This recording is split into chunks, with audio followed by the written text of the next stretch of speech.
गुज़श्ता 4 दहाइयों के दौरान दहशत गर्दी के पेश नज़र हर मुसाफिर ट्रेन में रेलवे इंजन के साथ पहली 1 या 2 बोगियां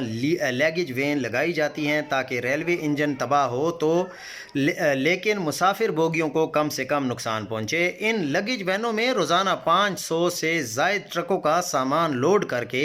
इतने ट्रक सड़क से हटाकर सड़कों की उम्र में इजाफा हो सकता है, लेकिन तकरीबन तमाम लगेज वैन्स खाली जाती हैं, जिससे रोज़ाना की बुनियाद पर करोड़ों रुपए का रेवेन्यू कमाया जा सकता है। बहुत ज़्यादा चलने की वजह इन बोगियों की कई सालों से देखभाल भी नहीं हुई